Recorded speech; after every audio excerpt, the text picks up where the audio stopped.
सहरदेवीं गन्धिं शम्भं प्रणमामि वत्यजुत्तोषतनानमहोऽहं शिरसाक्षां देशभक्तिकासुतस्तालोक्यम् अंगवनसुत्तपणमावुपगतियाशेषुत्तैरुजं कान्तिकालं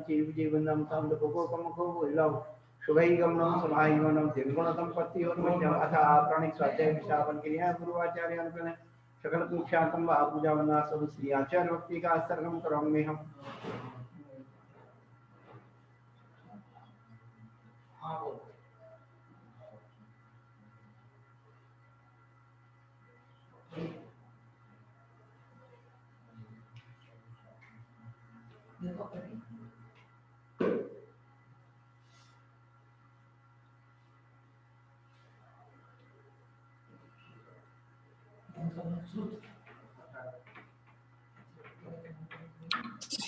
नमस्ते करो, नमस्ते करो, नमस्ते महाराज। कहो नमस्ते महाराज। माता जी है, माता जी, माता जी हैं। हाँ माता जी को आशीर्वाद। माता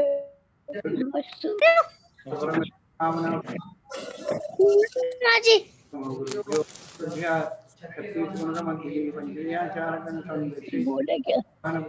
आशीर्वाद दिया आपका। संसारं घोरं छिन्नन्ति अट्टकं मम जम्मं मरणं न पावयन्ति ये नित्यंगत मंत्रों निर्ता ध्यानामिह प्रक्ला कर्मादिगतस्तपोधनं साधुर्यं सदवत् शीलप्रावरणप्रणाय शुद्धरात्रिते नोत्वा गुरुः पंतुनि ज्ञानदर्शनायकाचार्य समगुणिनं समागोप्यसा इच्छा में नोटिस आईरी भक्ति और सगोपोत सालोचन समाना संदर्शन संचारित चित्तान पंच व्याचारणं आईरियां न्यायं विसुद्धनानवतेस्यां वज्जायनं तीरं पालनरयां सबसम अनिज कालमच्चे भी पिंजे विनन मनसामि दुःख कोपम कोवलो सुभयनं समायनं जीवन संपत्ति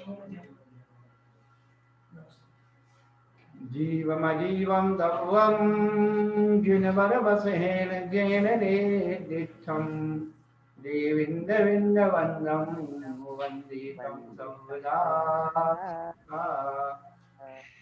जय देवादिक महावीर भगवान की जय, गोमटेश्वर बाहुली भगवान की जय, चंद्रवदेव भगवान की जय, जन्मभूतमयी जन्मानी माता की जय, ईश्वर देखिए समाचार चार्चवर्ती आचार्य सांसागति महाराज की, चक्रवर्ती पदाधिकाचार्य श्रमणी गुरुवर्षी धर्मदास में ज्ञान श्रोमणी आचार्य कौशलानी कुंद कुंद आचार्य भगवान की जय, देव नेमचंद सिद्धांत देव की जय, ब्रह्मदेव सूर्य की जय, पिंकम महाराज की जय।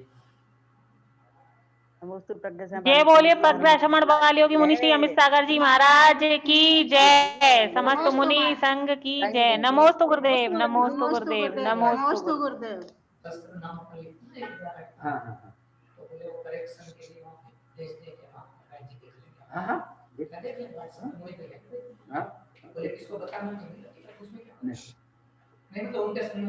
नहीं हम तो बोले कुछ नहीं, आप यूं मतलब उनको चेक ये करवाना कि सही है। हाँ नहीं कर देंगे अपने घर की बात है। हम तो हमें तो कोई भी किसी का भी आ जाए अपन तो कभी मना नहीं करते। हाँ नहीं बहुत अच्छा। धर्मानुरागी भव्यात्मा हो, ये द्रव्य संग्रह नाम का एक ग्रंथ 58 गाथाएं। पहली गाथा मंगलाचरण की और अंतिम गाथा क्षमा यापन की।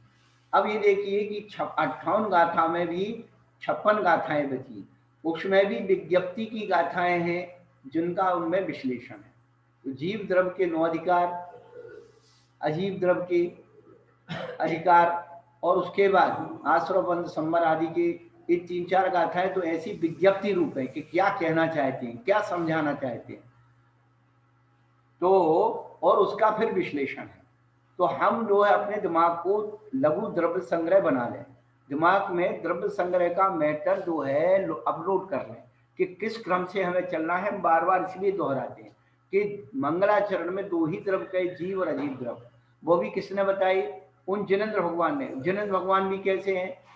तो देवेंद्र विंद वंदम, देवेंद्र समूह से वंदनीय, यानी जिनको 100 इंद्र नमस्कार करते हैं। कोई ऐसे वैसे व्यक्ति नहीं है, तो ऐसे व्यक्ति के द्वारा कथित द्रव्य तत्व पदार्थ का अपन स्वरूप समझ रहे हैं। अपन कितने सौभाग्यशाली हैं, ये समझ लेना अपने आप को परम सौभाग्यशाली समझो कि हजारों वर्षों पुराने तीर्थंकरों की वाणी को हमें समझ में तो बाद में आए नहीं आए कोई बात नहीं, लेकिन कम से कम आज अपने कानों से सुन तो रहे हैं। यही बात से अपने आप को सौभाग्यशाली समझ लो। क्या वर्तमान योग की जितनी भी घटनाएं हैं वो कहते इसको जो पढ़ेगा सुनेगा वही कल्याण का भाजन हो जाएगा, उसके दुख दर्द दूर हो जाएंगे। जो पढ़ेगा सुनेगा उसका ही कल्याण होने वाला, तो जिसके समझ में आ गया उसका तो कल्याण होगा ही होगा। क्या केवल पढ़ने और सुनने वाले का कल्याण हो सकता है, तो समझने वाले का तो कल्याण हो गई होगा। तो अपना कल्याण तो सुनिश्चित रजिस्टर्ड हो गया, घबराने की जरूरत नहीं है।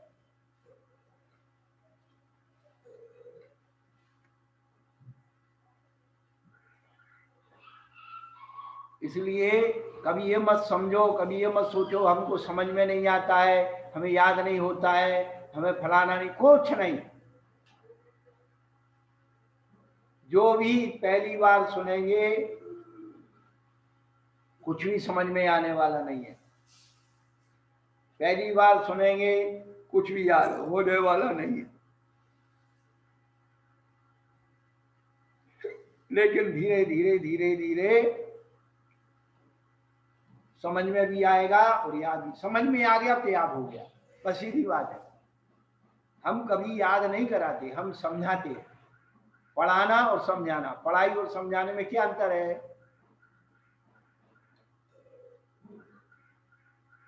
किताब में ये लिखा है ये पढ़ाना है, और किताब में ये क्यों लिखा है, शास्त्र में ये क्यों लिखा है, ये समझाना है। तोते को पिंजरे में रख करके पढ़ाया जाता है और कबूतर को आसमान में उड़ाकर सिखाया जाता है।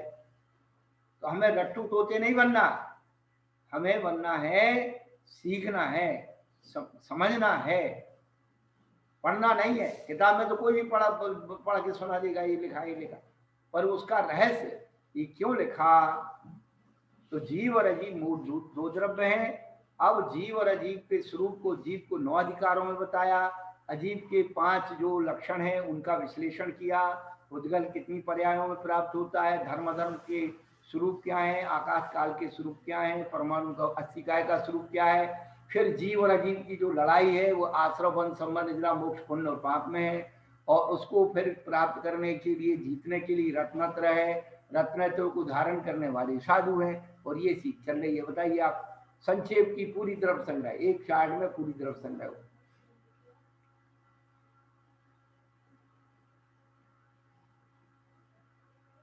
और एक जगह अपन ने समझ लिया तो बड़े बड़े ग्रंथों को भी अपन समझ लेंगे, फिर देर नहीं है। और बार बार कह रहे तत्वार सूत्र का 6वां 7वां 8वां 9वां अध्याय हो गए, तो आप समझ लो जैन दर्शन को आपने समझ लिया।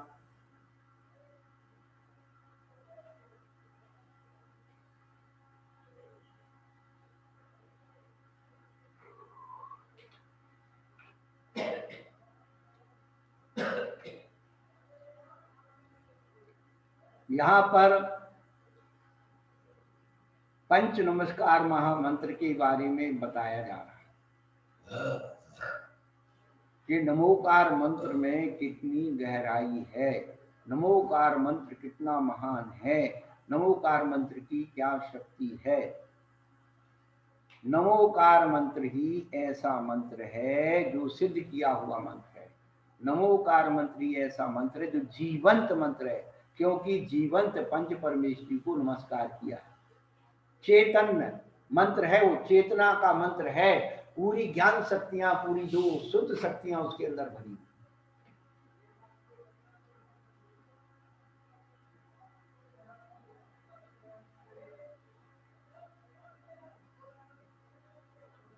तो अरहंत के स्वरूप को बनाया था उन्होंने, कि जिन्होंने क्या किया है,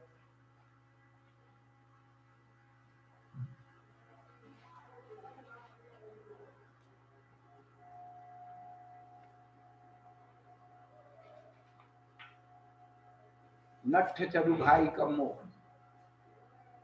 और सिद्ध के स्वरूप को नट्ठट खम देहो, अब आचार्य का स्वरूप बता रहे हैं। बड़ा खतरनाक है आचार्य का स्वरूप। हाँ, आप केवल इतना लिखा है, इतना ही नहीं है। वो प्रवचन वाला बैठ गया। गाथा नंबर 52।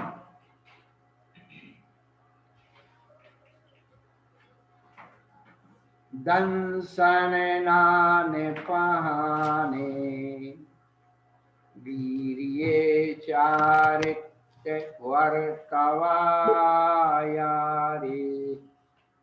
अपम परम च जुञ्जयि सो आयियो मुनि जेयो दंसन नाने पहाने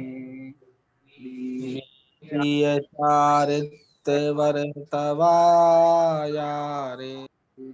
अपम परम च जुञ्जयि आयिर्यो मुनि झेयो।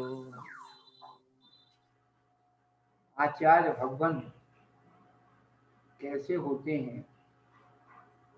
आचार्य भगवान की जवाबदारी क्या है?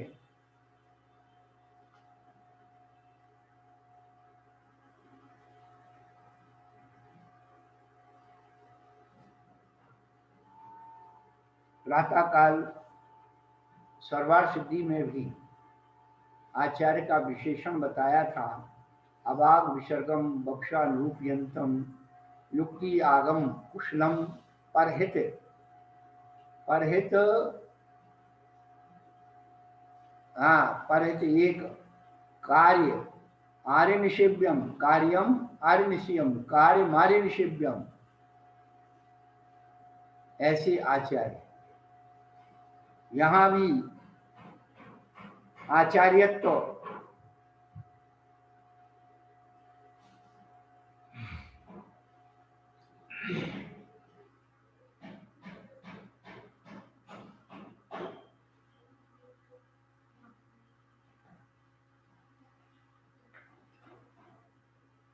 इस प्रकार होना चाहिए।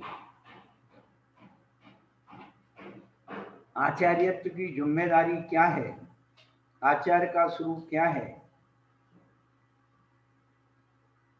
आचार्य एक उपाधि है, एक पद है, एक जिम्मेदारी। इसलिए सो आर्यो मुनि जो, आचार्य के अंदर मुनि है क्या?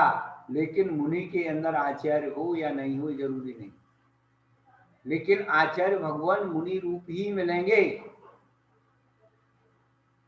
सो आर्यो मुनि जी हो, ऐसे आचार्य मुनि का हमें ध्यान करना चाहिए।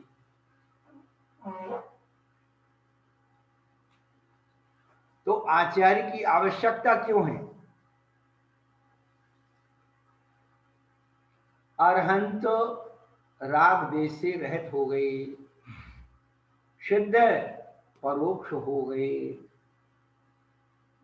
अब चतुर्विध संघ की व्यवस्था को अनुशासित करना है, नहीं तो सब उद्दंड हो जाएंगे। अरहंत कुछ बोलने वाले नहीं, सिद्ध दिखने वाले नहीं। और अनादिकाल से, ये नहीं है कि आज ही है। आज हमारे अरहंत प्रत्यक्ष नहीं है तो सिद्ध तो वैसे भी कभी चौथे काल में ही प्रत्यक्ष नहीं है। तो केवल अरहंत की प्रत्यक्षता। अब जब अरहंत प्रत्यक्ष भी होंगे तो आप और हम क्या कर लेंगे बोलो? आज तक नहीं किया, आप क्या कर लेंगे? तो ये बात है।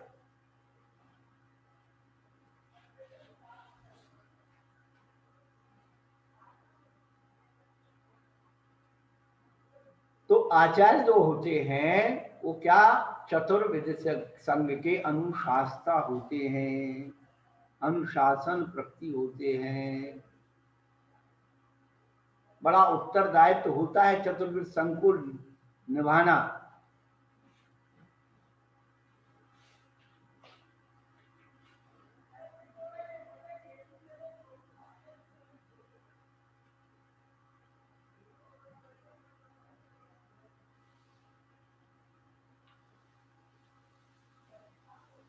आचार्य भगवान का स्वरूप एक वृक्ष के ऊपर दिया है। सम्यक दर्शन मूलम ज्ञान स्कंदम चरित्र साखाद्यम मुनिगण विज्ञा कीर्णे माचार्य महाध्रुवम वंदे। कितना प्यारी गाथा है, जिनके सम्यक दर्शन मूल है, जड़ है, और जड़ जितनी गहरी और मजबूत होगी विशाल वृक्ष उतना ही मजबूत होगा। तो सम्यक दर्शन मूलम ज्ञान स्कंधम, ज्ञान उसका पीड़ है, तना है, स्कंद है, और चार पर जिसकी शाखाएं, वृक्ष में शाखाएं निकलती हैं। अब इस पर जो है सम्यक दर्शन ज्ञान चार तत्व तो हो गए, लेकिन क्या मुनिगण विज्ञा कीर्ण, मुनिगण रूपी क्या पक्षी, मुनिगण विगहा, विगह यानी पक्षी, आप कीड़ा कर रहे हैं। अब जब पेड़ पर पक्षी कीड़ा करेंगे तो क्या करेंगे, मल भी करेंगे, मूत्र भी करेंगे, चोंचे भी मारेंगे, सब सहन करना पड़ेंगे,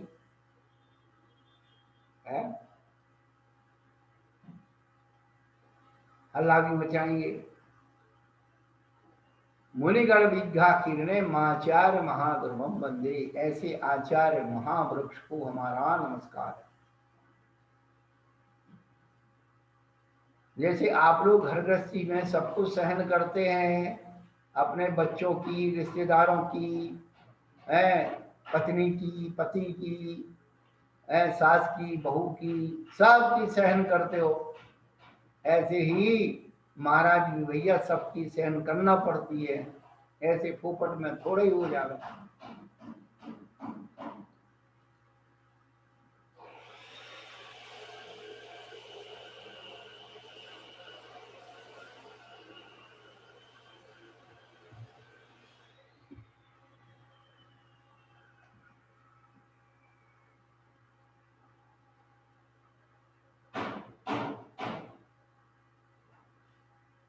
तो आचार्य का जो है मतलब है कि अनुशासन की प्रधान प्रति आचार्य की आवश्यकता है। तो जिनका ज्ञान आचरण रूप में मिल गया है, क्या ज्ञान ही आचरण हो गया है और आचरण ही ज्ञान हो गया, मिक्सअप। आचार्य अब तो एक बहुत बड़ी जिम्मेदारी, बहुत बड़ी।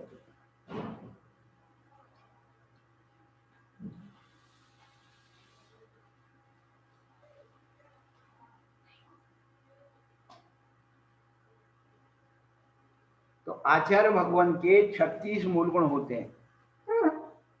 12 तप, 10 धर्म, 6 आवश्यक, पंचाचार, 3 मुक्ति, ये 36 मूल गुण के धारी आचार्य भगवान होते हैं। तो 12 तप आचार्य का मूल गुण है, 10 धर्म आचार्य का मूल गुण है, पंचाचार आचार्य का मूल गुण है, 6 आवश्यक आचार्य के मूल गुण है। तो 12 तपों के बारे में तो आप सब जानते हैं,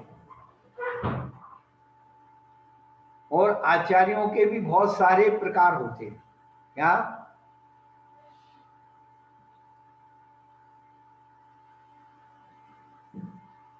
बालाचार्य, युवाचार्य, येलाचार्य, उच्चारणाचार्य, निर्यापकाचार्य, स्थिराचार्य, गणाचार्य, ये सब और भी बहुत सारे प्रकार हैं। वैसे तो आपका है आजकल आचार्य किसको कहते हैं, गृहस्थाचार्य। गृहस्थाचार्य जो है पंडित, आयुर्वेदाचार्य, प्रतिष्ठाचार्य। तो आचार्य तो बहुत जगह लग सकता है, और एक जगह भोजन बनाने वाले पंडित को आचार्य बोलते हैं, पाठशाला को हेडमास्टर को आचार्य बोलते हैं। जो हिंदू जो है ना, वो जो कॉलेज हैं, स्कूल हैं, तो उनको आचार्य, प्राचार्य नहीं बोलते, आचार्य बोलते। तो आचार्य भी कई प्रकार के, पर ये जो आचार्य हैं ये क्या हैं, जो हमें क्या मोक्ष मार्ग के लिए क्या करते, रजिस्टर्ड करते हैं, नॉमिनेशन करते हैं।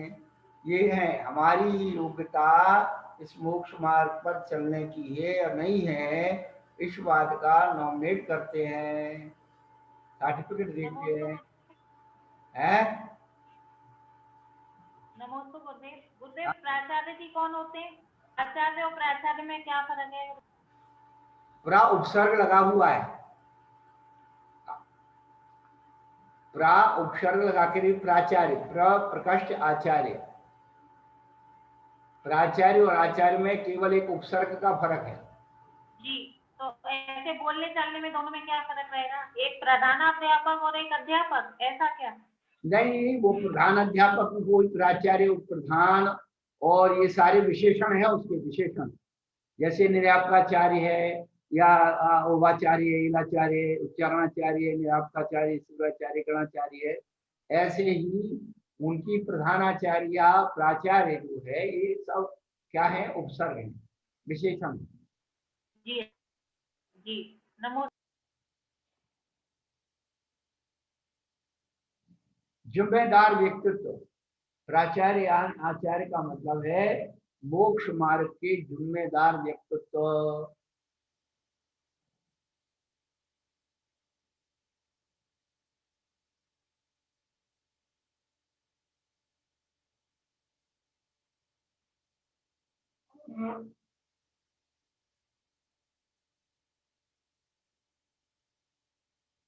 तो दर्शनाचार उनके आचार्य भगवान के विशेष जो हैं, क्या 8 अधिकार हैं जो इसमें नहीं है। आचार आदि 8 विशेष गुण होते हैं। पहला आचारवान, दूसरा आधारवान, तीसरा व्यवहारवान, चौथा प्रकर्ता, पांचवा अपाय उपाय दर्शी, छठवां अवतीरक, सातवां अपरिश्रावक शादी और आठवां निर्यापक। तो आचारवान के 5 भेद हैं, दर्शनाचार, ज्ञानाचार, तपाचार, चारित्राचार, वीर्याचार। दर्शनाचार में जो तत्व आदि का सिद्धांत प्रत्यक्ष और परोक्ष रूप से, स्थूल और सूक्ष्म रूप से स्वयं की समाधान होते हैं और दूसरों का भी करते हैं। क्या दर्शनाचार सम्यक दर्शन के आधारभूत तत्वार्थ में उनका श्रद्धांत स्वयं करना और दूसरों के अंदर उत्पन्न कराना। अपम परम चिदुंजयी, क्या पंचाचार विज्ञाना उन्होंने अपम परम चिदुंजयी सुवारी मुनि देव दंसन इन पंचाचारों का अपने में लगा अपने और दूसरों को जुंजई आने लगाते हैं।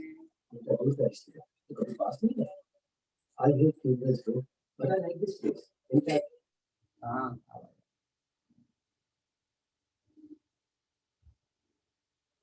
जिसकी स्वयं की अपनी शंकाएं समाधान नहीं, वो दूसरों की कहां से कर देंगे। तो अपने को और दूसरों की शंकाओं को स्वयं में अपनी शंका रख करके और को समाधान करें। और कैसे करें? आगम और युक्ति के द्वारा। एक आपको बहुत अच्छी बात सवेरे जो बताई पूज्यपाद आचार्य भगवान ने कि आचार्य का स्वरूप आगम और युक्ति का होता है। अब देखो युक्ति से कैसे सिद्ध करते हैं। युक्ति की बात बताते कि मानसोत्तर पर्वत के बाहर त्रियंत जा सकते हैं, मनुष्य का गमन नहीं।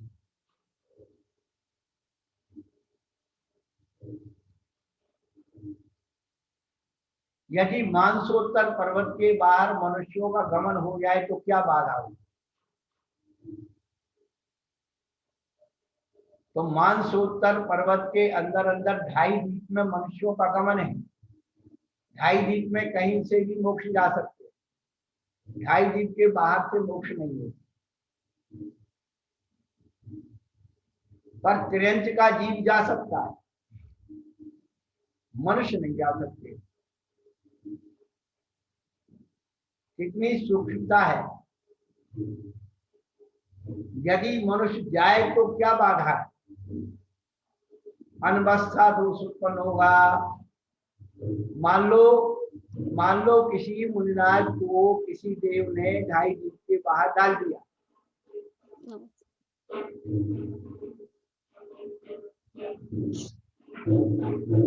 शादी वाले आए हो। नमोस्तु महाराज जी। नमोस्तु महाराज जी। हाँ नमोस्तु। 2.5 मतलब क्योंकि सिद्धि शिला भी ऊपर 45 लाख योजन है और नीचे 2.5 दीप भी 45 लाख योजन है। अगर इसके बाहर से मोक्ष जाएंगे तो सिद्ध शिला में, क्योंकि सिद्ध हमेशा उसी अवस्था में सिद्ध पर मोक्ष उसी दिशा में जाता ऊर्ध्व गति से। बहुत बढ़िया। तो फिर वो अगर उसी जगह चले जाएंगे तो बाधा आ जाएगी महाराज जी। तो फिर सिद्ध जी कहाँ जाके स्थिर होंगे? सीधा गमन ना करके उसे तिरछा आना पड़ेगा सिद्ध शिला पर आने के लिए। वो सारा बिगड़ जाएगा महाराज जी, सब कुछ। हाँ, अब ये कहलाता है आचार्यों का कथन है ज्ञान, युक्ति ज्ञान, ये कहलाता है।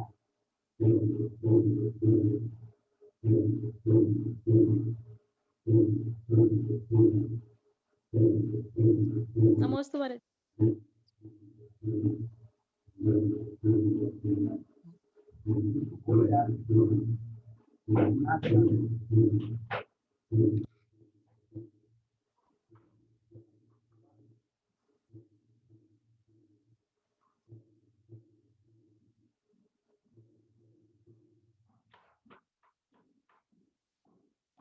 खुला है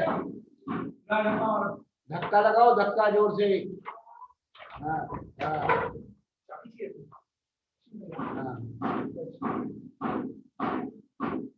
उधर होगी वो, अभी आ रहा है वो, बाहर गया ढोल बंद करवाने। चाबी दे दे भैया।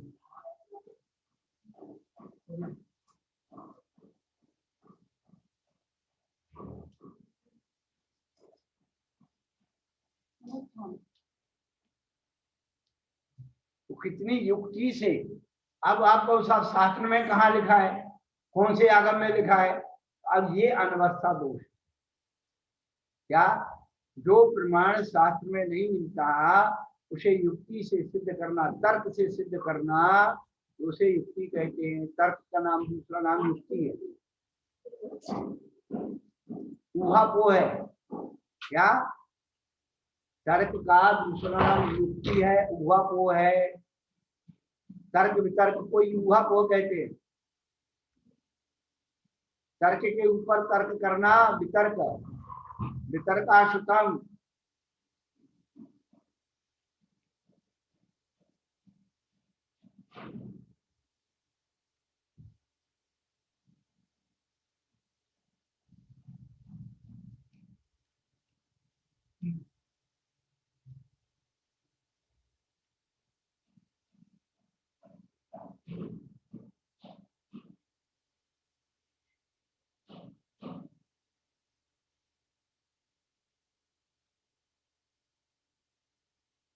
वितर्क, तो तर्क वितर्क, तो किसी चीज को तर्क से सिद्ध कर देना। तर्क, जो तर्क के बाद व्यक्ति लाजवाब, उसका कोई जवाब नहीं होता है।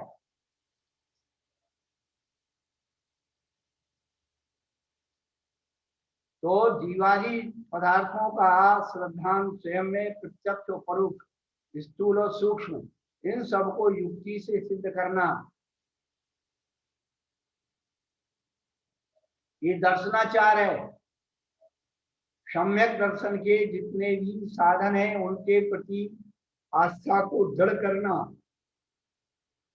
दर्शनाचार है। ज्ञानाचार, सम्यक ज्ञान के जितने भी अंग हैं उससे संपन्न होना। सम्यक ज्ञान से संपन्न जो है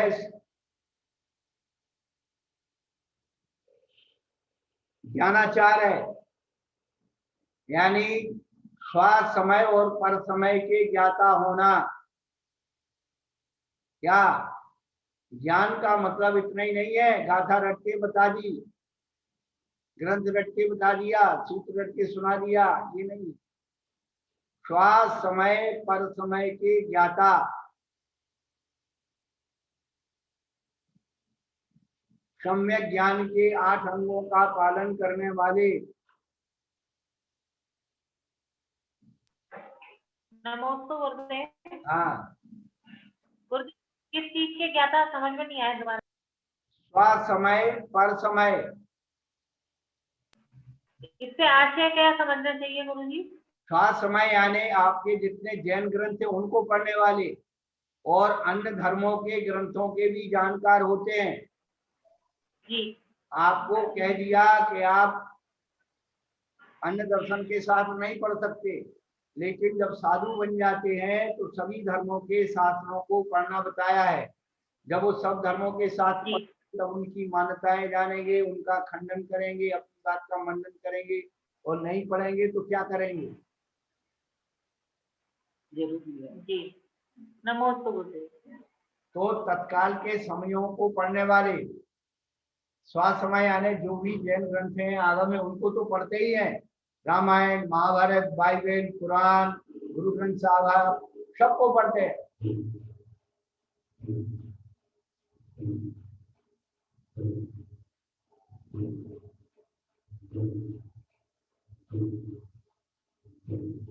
जब ही ना आचार्य भगवान ने उन मतों का खंडन किया, चारवाक, मीमांसा, वैशेषिक यदि उनके धर्म को नहीं पढ़ा होता तो आपको क्या समझाते।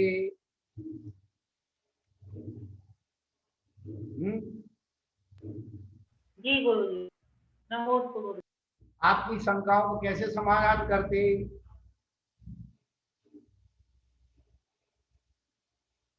यदि कोई अजैन विद्वान आया, चर्चा करने लगा है और आप कहने लगे हमारे समय सार में ये लिखा है, तत्वार्थ सूत्र में ये लिखा है, वो क्या समझेगा, महाराज अपना जैन धर्म हमारे ऊपर थोप रहे हैं। पर जब हम बताएंगे गीता में 3 प्रकार के कर्मों की चर्चा है, विकर्म, कर्म और अकर्म, प्रारब्ध, संचित और क्रियमान।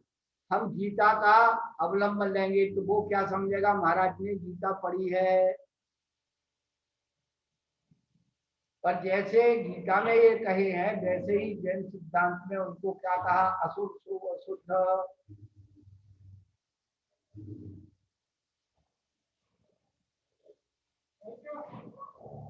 उधर से आ जाओ।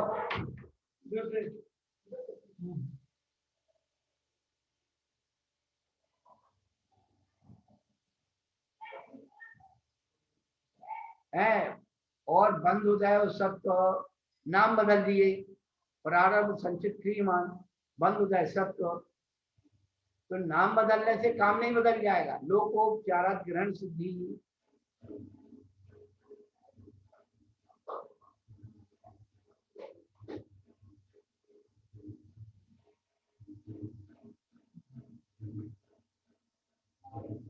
यही चला दो।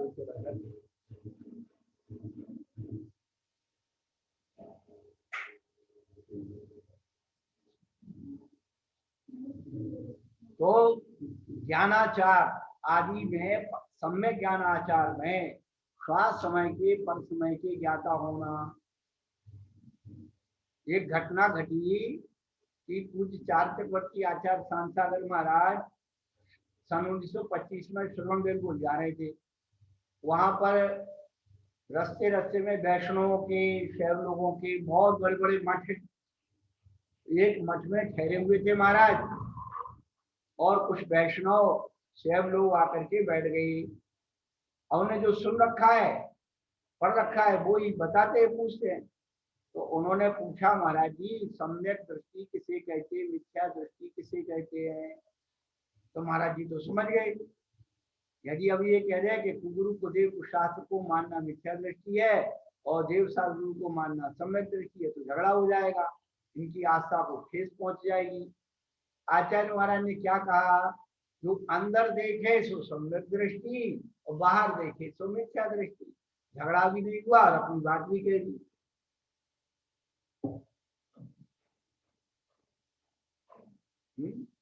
बहिरात्मा, अंतरात्मा, परमात्मा, उन्हें अध्यात्म की दृष्टि से समझा दिया। इससे सिद्धांत का भी हनन नहीं हुआ, आगम का भी लोप नहीं हुआ और सामने वाले को ठेस भी नहीं पहुंची।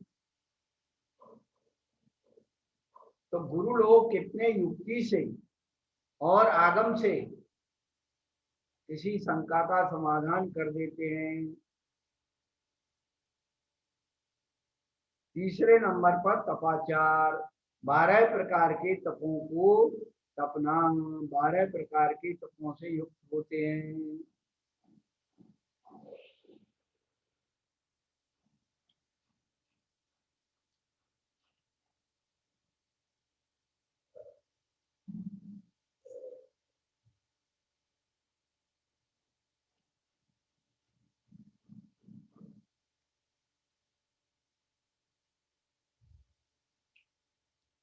बारह प्रकार के तपों की चर्चा सर्वार्थिक जी ने की थी, द्रव्य संग्रह के उसमें भी की थी। बरसमली गुत्तियो धम्मानुपेहा परिचय चारतम बहुवेया नाब्जा भाव संवर विशेषा। तो एक बार यदि अपन किसी का स्वरूप समझ ले तो हर जगह वही काम आने वाला।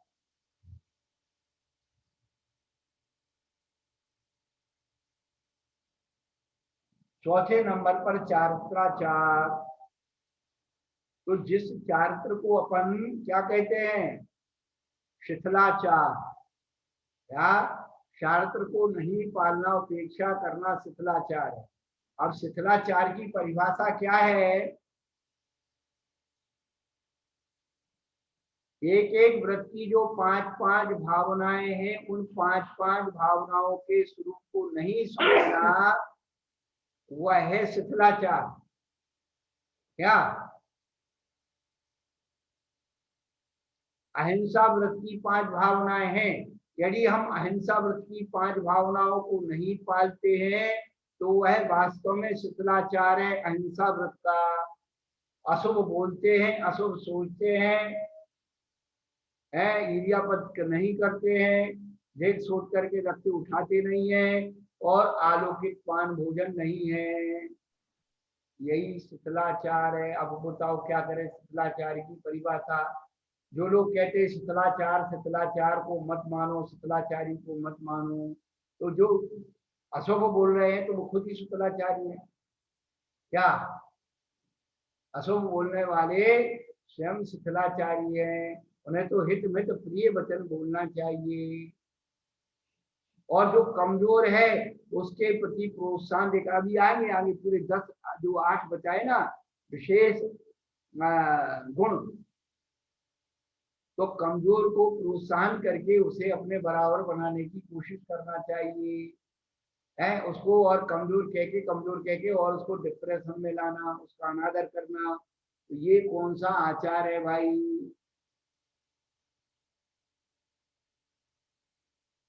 है?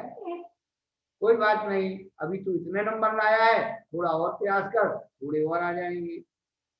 है जो पेपर आउट करके नकल करके 100 नंबर ले आए, वो अपने आप को ये समझने लगे मैंने लंका जीत ली। तुमने कौन सी बोर्ड परीक्षा दी थी जहां 100 नंबर तुम्हें मिल गए भाई?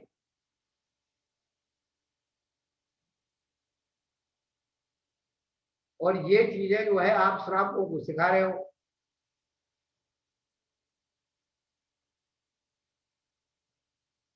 तो ये जो है ऐसा जो है, आज से 50 साल पहले हमारे जमाने में बच्चे 33% से पास हो जाते थे ना, तो दिवाली मनाते थे हम पास हो। आज तो बच्चा 90-95% भी लाए ना तो मम्मी पापा के मुंह लटक जाते। बच्चा भी कहता है अरे मेरे इतने पे नंबर आना चाहिए थे, मास्टर ने कम दिए।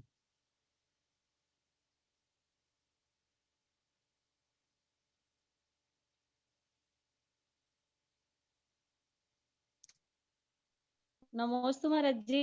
हाँ बहन जी। नमोस्तु महाराज जी। नमोस्तु महाराज जी। बुद्धि तो पहले भी अभी से भी अधिक थी, लेकिन जो उपकरण है वो इतने विस्तृत नहीं थे जो आज के समय में बच्चों को दिए जा रहे हैं समझने के लिए, सीखने के लिए।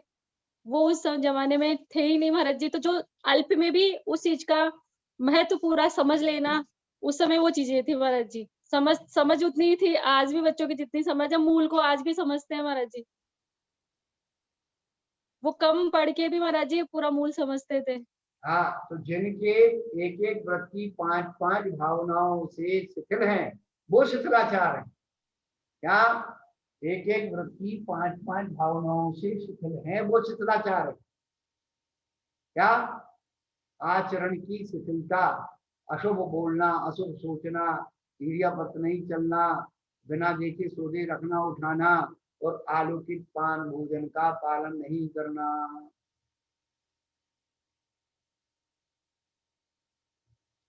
पांचों इंद्रियों से देख सोच करके आहार को ग्रहण नहीं करना।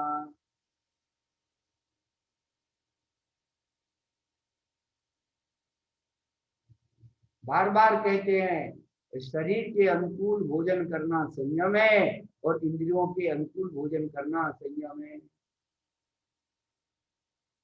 अब शरीर को सूट नहीं करता है, इंद्रियों को अच्छा लग रहा है, खाए जा रहे खाए जा रहे, अब उल्टी हो गई, दस्त हो गए, कब्ज हो गई, अब रो बेटा, हम लोग क्या करें हैं? तो असली बात के चिंतन में तो है नहीं लोग, बस उनने देखी कि महाराज के पास गए थे, महाराज ऐसे बैठे थे, महाराज के पास ये रखा था, महाराज के पास वो रखा था, महाराज शुक्लाचार्य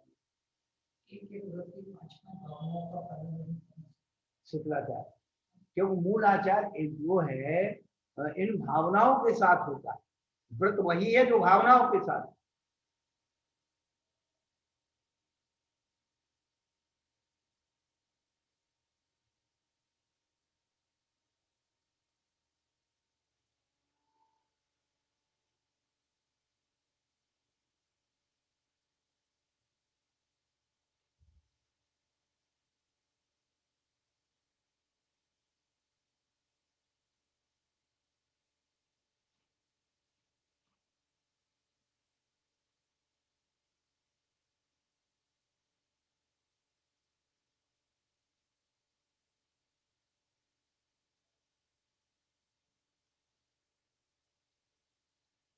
तो एक एक व्रत की जो पांच पांच भावनाएं हैं, उन वो चार रूप हैं, अहिंसा व्रत की, सत्य व्रत की, क्रोध लोभ विरुद्ध हास्य प्रत्याख्यान अनुरुचि भाषा।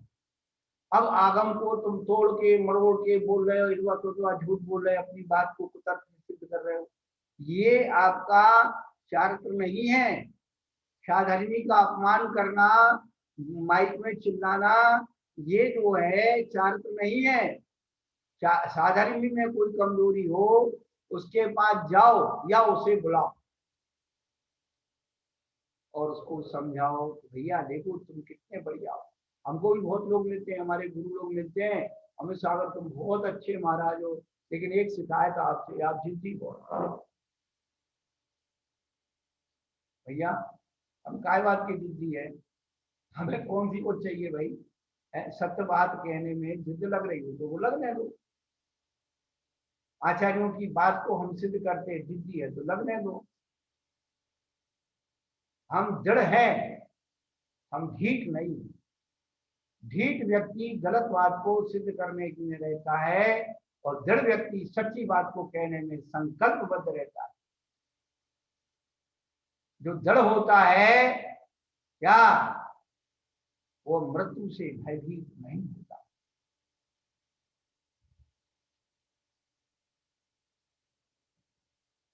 और जो ढीठ होता है वो दूसरों को मारने के लिए तैयार रहता है, दृढ़ मरने के लिए तैयार रहता है और ढीठ दूसरों को मारने के लिए तैयार रहता है। अब कौन सा अच्छा है वो तो आप दोस्तों, मरना तो है ही। पुराने लोग कहते थे मरना तो है ही, कर लेके मर जा। मरना तो है ही, कर लेके मर जा। सारी जिंदगी भर लोग आपको याद करेंगे। किसी को याद करवाना हो, फ्री का नुकसान। कोई व्यक्ति आपको सारी जिंदगी भर याद करता रहे, उससे कर्जा ले लो, वो खा के भूल जाओ। उपकार करने वाला तो भूल जाएगा क्या, अपकार भूलना बहुत मुश्किल है। अपकार हमेशा याद रहता है, उपकार आदमी भूल जाता है।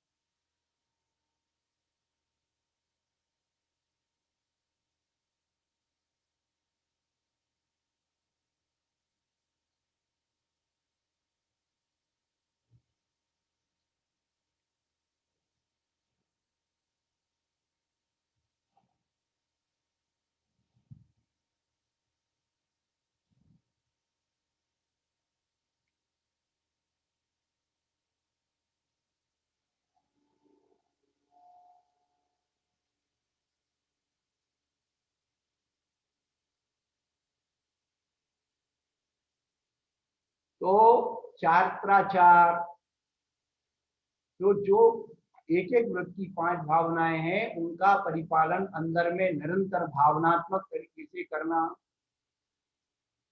क्रोध में झूठ मत बोलो, लोभ में झूठ मत, भय में झूठ मत बोलो, हंसी में झूठ मत बोलो, और जो बोलो आगम के अनुसार बोलो। अब तुम कह रहे आगम मत खोलो साहब, वो दिखा रहे हैं तो हमारी बात मानो। तो भैया हम तुम्हारी बात, तुम हमारे आचार्य हो क्या? तो हमसे बड़े हो क्या? तो हम तुम्हारी बात माने? और तुम बात मनवाने वाले कौन होते हो?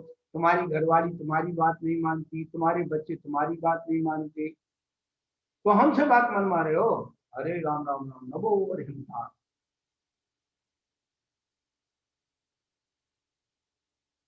है जिनको एक अक्षर का ज्ञान नहीं, इधर उधर से सुन लिया, इधर उधर का पढ़ लिया, और साफ साथ में ये लिखा है, अरे भाई तू अनियोग विवक्षा तो पढ़, किसको बोल रहा है?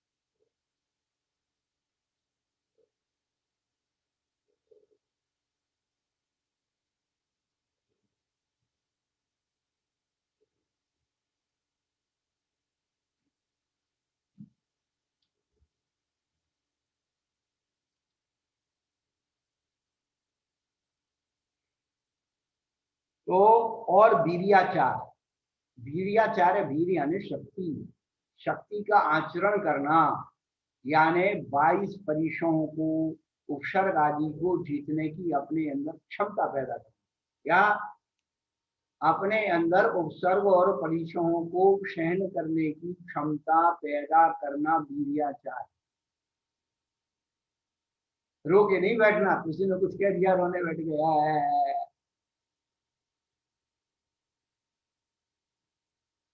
अंतरंग जी ठीक है ना, कोई दिक्कत? ये चीजें ये रहस्य की हैं, इनको कहते हैं शोध। हमारे गुरु लोग तो सूत्र रूप लिख करके गए, तू पंचाचार की फीलिंग कैसे करेगा?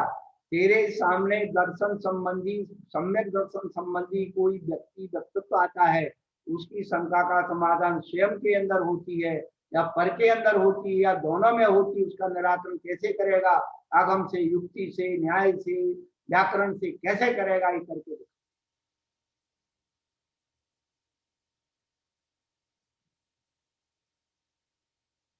अभी हम 2-3 ही चीजों में, एक पाप और एक मिथ्या, एक पाप और मिथ्या, 2 ही चीजों में अटके पड़े हैं। इसके आगे कुछ पढ़ना ही नहीं चाहते और सुनना भी नहीं चाहते। हमने आप सबको एक ही बात कही कि अपन लोग बड़े महान सौभाग्यशाली है। सौभाग्यशालियों में भी सौभाग्यशाली है कि जो 2000 वर्ष पुराने आचार्यों की वाणी को अपने कानों से सुन रहे। समझेंगे जब समझ लेंगे, याद करेंगे जब याद कर लेंगे। आज तक ऐसे शब्द हैं जिनको आज तक हमने सुना ही नहीं है, हैं? तो यही सौभाग्य अपने जीवन का समझो और उसका आनंद लो।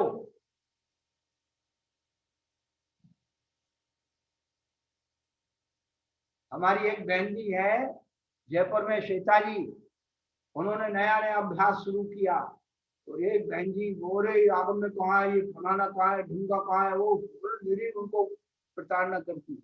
लेकिन जब उनने आगम पढ़ना शुरू किया, अरे अभी ये तो हमने सुना ही नहीं, ये तो हमने पढ़ा ही नहीं, तो फिर भैया क्या किया?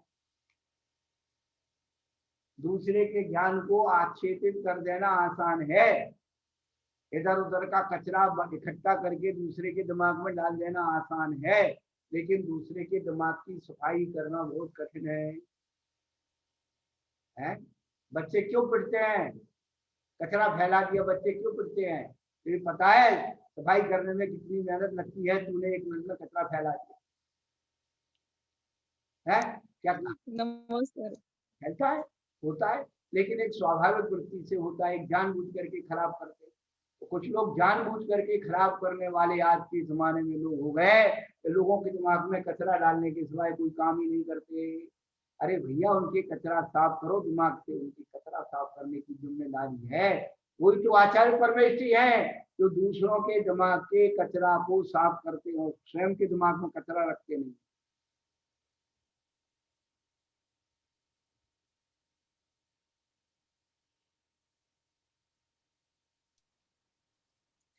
नमस्ते महाराज जी।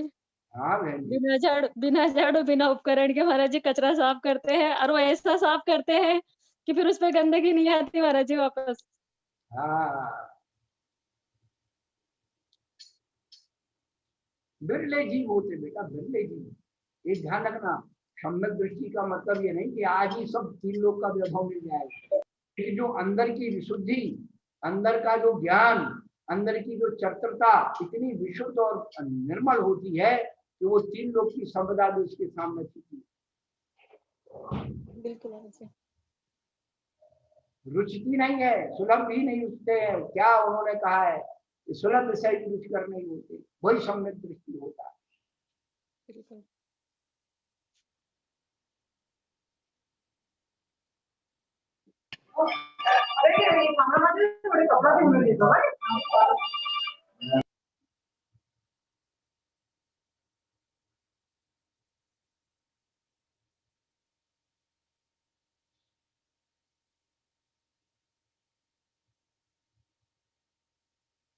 तो हम तो भैया, आप लोग धन हो या नहीं हो, हम तो जो है निरंतर गुरुओं की वाणी को सुन करके, पढ़ करके अंदर आह्लाद होते कि जो अजीब हमको मिल रहा है अमृत, हमारी आत्मा को अमर बनाने वाला ज्ञान, विषय कथाय का ज्ञान तो जिस योनि में जाने वाली उस योनि में तैयार रखा है अनादिकाल से। कचरा ही ढो रहे हैं विषय कथाओं का, और आज तक तृप्त नहीं है। हम लोगों को गंदगी में रहने की आदत पड़ी हुई है। वो शराबी जो होता है ना, वो कहाँ रहता है, कचरे में पड़ा रहता है, बदबू में डला रहता है। अच्छी जगह उसको नहीं लगता, अच्छा नहीं लगता।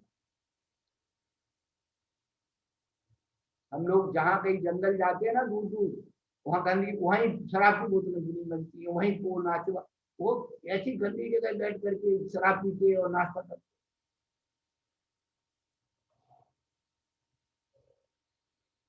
उनको बदबू नहीं आती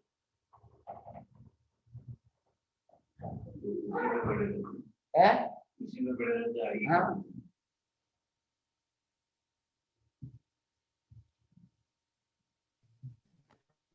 तो भैया, नमस्ते गुरुदेव। हाँ, हम लोग भी हाँ, बहुत सौभाग्यशाली है। हम सब भी अपने साधु परमेष्ठी के मुखारविंद से इतने कीमती वाणी सुनकर हम लोग बहुत बहुत अपने को सौभाग्यशाली मानते हैं गुरुदेव। नमस्ते। तो अच्छी बात है, सौभाग्यशाली तो अच्छी बात है, सौभाग्यशाली, कोई दिक्कत नहीं है। किसी की चोरी कर रहे, डकैती कर रहे हैं, तत्व ज्ञान की बात सीख रहे हैं, तत्व ज्ञान की बात, आत्महित की बात सीख रहे हैं। लोग विषय कथाओं के वो नाटक, वो सीरियल, इन्हें फलाना, इन्हें ढेक, वो रात दिन लगे हुए हैं, थारी मारी में लगे हुए हैं, इसकी बुराई उसकी बुराई, ये हिंसा वो हिंसा, वो हिंसा, दिमाग को कचरा कर बना दिया। अरे अच्छी बात पढ़ो जिससे दिमाग में वो चीज तत्व का चिंतन चलता रहे, आनंद आता रहे, उसमें और कोई चीजें लोड होती नहीं। वाह यार, कितनी अच्छी बात, आज कितनी अच्छी बात सुनी, आज कितनी अच्छी बात पढ़ी।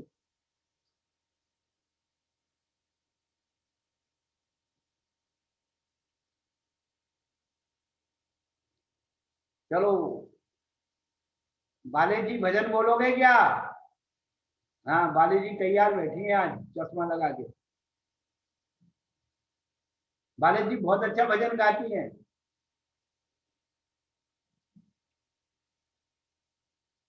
माइक खोलो आंटी।